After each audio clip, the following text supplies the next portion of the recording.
Vegetarian cause Since I went deeper into my spirituality for the last 3 to 4 years, I've gone completely vegetarian. If you are a non-vegetarian, watch this. अगर आप एक non vegetarian हैं तो ये देखें कि कैसे आप पर अपनी फूड चॉइसेस थोपी जा रही हैं। अगर हंसराज कॉलेज पीयू के अंदर आता है, अपने आप को पब्लिक इंस्टीट्यूशन कहता है, क्यों कहता है? क्यों कहता है अगर वो पब्लिक को अकोमोडेट नहीं कर पा रहे हैं? इंडिया का मेजॉरिटी नॉन वेजिटेरियन है, हमारे ऊपर वेजिटेरियनिज्म क्यों थोपना है इन लोगों को? साल 2014 में हुए एक सर्वे के अनुसार लगभग 30% भारतीय वेजिटेरियन हैं और साल 2004 से साल 2014 के बीच नॉन वेजिटेरियन 75% से कम होकर 71% हो गए। दुनिया की नज़र में भारत सबसे बड़ा शाकाहारी देश माना जाता है। शायद ये धारणा राजनीतिक, आध्यात्मिक और योग जगत के हमारे सर्वश्रेष्ठ ब्रांड एम्बेसडर्स द्वारा बनाई गई है। इससे हमारे सामने कुछ सवाल उठ खड़े होते हैं, जैसे भारत में मीट को लेकर विवाद, हिंसा और यहाँ तक कि इससे होने वाले सरकारी दमन का स्रोत ये कैसे बन जाता है? क्या हमारा शाकाहार सिर्फ जानवरों के प्रति दया पर आधारित है?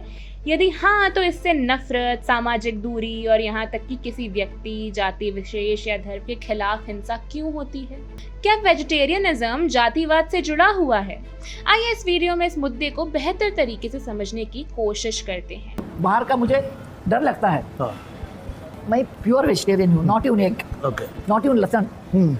ओह, आई डोंट ईट लहसुन। नॉट इवन लहसुन। हाँ, मुझे डर क्या लगता है, दोनों को वेजिटेरियन और नॉन वेजिटेरियन को एक ही स्पून यूज़ किया है, वो मेरे मन में भाई बहुत तकलीफ देता है।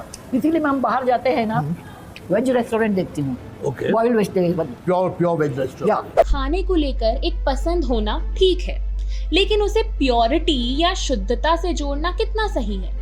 क्या मांसाहारी खाना अशुद्ध है? वेजिटेरियन खाने के पहले प्योर लगाना भी हमारी जातिवादी कंडीशनिंग का नतीजा है।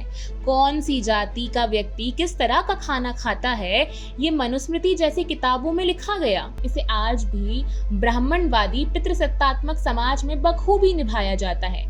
वेजिटेरियनिज्म जाति और वर्ग के विशेषाधिकारों का ही परिणाम है। शाकाहारी खाना तथा कथित उच्च जाति के लोगों के लिए आसान है और हमेशा से रहा है। इससे अलग जो लोग मांसाहारी खाना खाते भी हैं, वे कुछ खास दिन व्रत या फास्टिंग करते हैं। इन खास दिनों में वह मांसाहारी खाना छूते भी नहीं हैं। यही शुद्धता और अशुद्धता से जुड़ी सोच फिर राज्यों में कुछ खास त्योहारों पर मांसाहारी खाने की बिक्री पर रोक लगाती है। नॉनवेज की दुकानें नवरात्र के दिन में, क्योंकि नवरात्र पवित्र 9 दिन चल रहे हैं, पूजा के 9 दिन चल रहे हैं, तो ऐसे में नवरात्र में मीट की, नॉन वेजिटेरियन फूड की दुकानें बंद रहेंगी। मीट की दुकानें, रॉ मीट की दुकानें बंद रखने के फैसले का ऐलान किया गया है दक्षिणी दिल्ली के मेयर द्वारा। ये सिर्फ दिल्ली नहीं, यूपी, एमपी, हरियाणा जैसे तमाम राज्यों की कहानी है, जहां हर साल इस तरह के फरमान जारी कर दिए जाते हैं। अगस्त 2014 में गुजरात के भावनगर जिले का पालिताना शाकाहारी घोषित होने वाला दुनिया का पहला शहर बन गया। जैनियों के तीर्थ स्थल पालिताना में मीट के लिए जानवरों की हत्या, बिक्री और मीट खाने को कानूनी रूप से अवैध और दंडनीय घोषित कर दिया गया।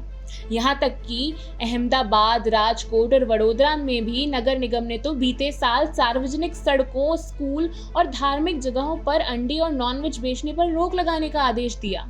अक्टूबर 2017 में उत्तर प्रदेश में समाजवादी पार्टी ने भी आध्यात्मिक नेता रामराजू महंती के शाकाहारी अभियान का समर्थन किया। Gujarat University LD engineering college, वहाँ पे लारी चलाता हूँ अंडे की, और सर मैं 7 साल से चला रहा हूँ लारी। हम लोग का वही एक रोजी रोटी है। साल 2018 के डेटा के अनुसार इस्कॉन का अक्षय पात्र फाउंडेशन, जो कर्नाटक में 4.43 लाख स्कूली बच्चों को मिड डे मील उपलब्ध करवाता है, वो लेक्टो वेजिटेरियन आहार की वकालत करते हैं। ये मांस, मछली और अंडे से परहेज करते हैं और मानते हैं कि प्याज और लहसुन आध्यात्मिक उन्नति को रोकते हैं। यही सोच और मान्यता मिड डे मील लेने वाले बच्चों पर भी थोपी गई, जबकि मिड डे मील लेने वाले बच्चे यूं भी कुपोषण या पोषण से ही जुड़ी दूसरी समस्याओं का सामना करते हैं।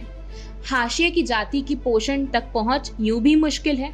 इन धार्मिक सिद्धांतों की वजह से इन बच्चों को जरूरत से भी कम प्रोटीन मिलता है। ऐसे में कर्नाटक सरकार का यह फैसला जातिवाद का एक ठोस उदाहरण है। इस साल जनवरी में दिल्ली यूनिवर्सिटी के हंसराज कॉलेज में भी नॉन वेज बंद कर दिया गया। सप्ताह में 1 या 2 बार परोसे जाने वाले खाने के लिए वो विद्यार्थी भुगतान करते थे जो नॉनवेज खाते हैं। टाइम्स ऑफ इंडिया की रिपोर्ट के अनुसार रामजस कॉलेज में भी नवरात्रि में हुई कैंटीन के नवीकरण के बाद नॉनवेज खाना बंद कर दिया गया। हालांकि कुछ दिनों बाद मेन्यू में उसे दोबारा से जोड़ा गया। वेजिटेरियनिज्म का प्रचार करने वाले लोग अक्सर ये दलीलें देते हैं कि सात्विक खाना ही स्वास्थ्य के लिए अच्छा है, पर आइए जानते हैं कि ये कितना सही है। आजकल सात्विक भोजन के बारे में बहुत चर्चा चल रही है और सरकारी स्कूल में भी मध्याह्न भोजन में अक्षय पात्रा नामक संस्था सात्विक भोजन दे रहे हैं और उसको बहुत श्रेष्ठ माना जा रहा है। हमें ये समझना ज़रूरी है कि जो सात्विक कहलाया जा रहा है वो खाना जो दलित, आदिवासी, मुस्लिम और ईसाई समुदायों के लोग खाते हैं उसमें शामिल नहीं है। फॉर एग्ज़ाम्पल मांस या मछली, अंडे और चिकन वगैरह, उन सबको तामसिक या राजसिक बुलाया जा रहा है। और दूध भी जानवरों से आता है और उसमें भी बहुत पोषण है, बट सिर्फ उसको सात्विक कहलाया जा रहा है। अब विज्ञान के अनुसार हम देखें तो ये सब आहार बहुत इम्पॉर्टेंट है हमारे जो हड्डियों के लिए और हमारे ब्रेन्स के लिए, नर्व्स के लिए और खून के लिए। इसी साल फरवरी में हुई 2 मुस्लिम व्यक्तियों की हत्या इस बात का सबूत है कि किस तरह पोषण और खाने पर ब्राह्मणवाद का कब्जा है। आप बीफ मॉब लिंच से जुड़ी खबरें गूगल करेंगे तो हजारों खबरें मिल जाएंगी जहां जाति और धर्म के नाम पर अल्पसंख्यक समुदाय के साथ हिंसा की गई। देश में आए दिन हो रहे जाति और सांप्रदायिक हिंसा के बीच हाशिए के समुदाय, उनके अधिकार और रोजगार कितने सुरक्षित हैं। एक ऐसे समय में विशेषाधिकार प्राप्त लोगों का खुद मांसाहारी खाने को गलत बताना या अपनी फूड चॉइस के आगे शुद्ध या प्योर लगाना कितना सही है। ये जानते हुए कि देश में अधिकांश लोग शाकाहारी नहीं हैं, एक लोकतांत्रिक देश मांसाहारी खाने को लेकर इतना चिंतित क्यों है? क्या किसी तरह की विचारधारा यहाँ लोगों पर थोपी जा रही है?